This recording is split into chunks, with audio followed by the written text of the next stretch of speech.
Now, sports from the FNBO Sports Desk. FNBO, the great big small bank.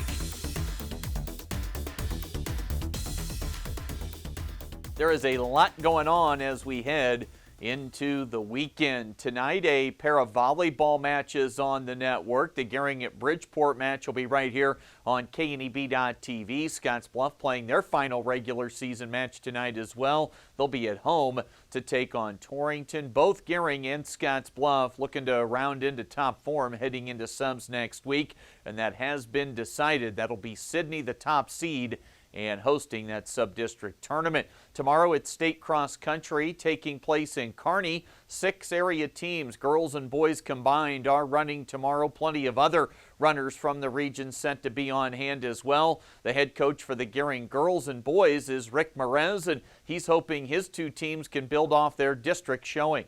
Absolutely, and that's one of the things that I think we take a lot of pride in. We run big in big meets, and that was a big one. We may have run a little bit better than I thought we would, absolutely, but one of the things that we've been able to learn over the years is that our conditioning and our success comes from the willingness of the kids to work hard and compete. On the girls' side of things for Gering, Maddie Seiler going for a second straight state championship. She won at districts last week in only her second varsity race of the season after a summer injury. Merez on having the lead dog back at the front of the pack. You know, when we first lost her, that was kind of deflating. You know, as an environment, you want the top kids to perform at a high level, and it just brings everybody else up. So to lose Maddie early on, you could see it in practice. You could see the I guess the concern of whether or not she'd be back, but bringing her back really changed the scope of what we did every day. It changed the confidence as a team, having her come back. It was, as a coach, I had to be patient. You know, obviously you want one of the top runners in the state to be there as soon as possible, but she has big goals long term, you know, and for her it's important to be able to be healthy in the next year or two.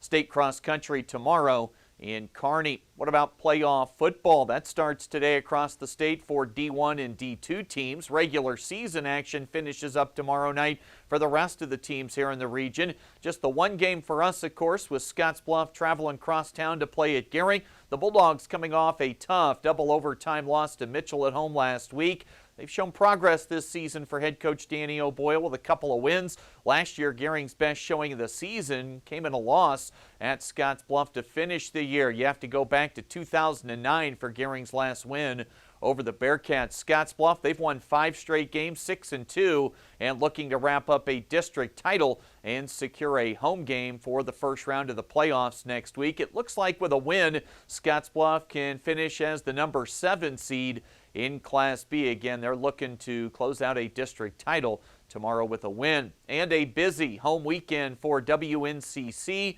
Softball closing out their limited fall season at Volunteer Field today. There's going to be playoff soccer for the men's team on Saturday at home against Trinidad State, plus 2 home volleyball matches tomorrow night to make up for Positively Pink Breast Cancer Awareness Night. $1 off admission if you wear pink, plus it'll be sophomore recognition night as well. Saturday, a big match against NJC. That will do it today. The latest from right here at the FNBO's TV Sports Desk. I'm Chris Cottrell.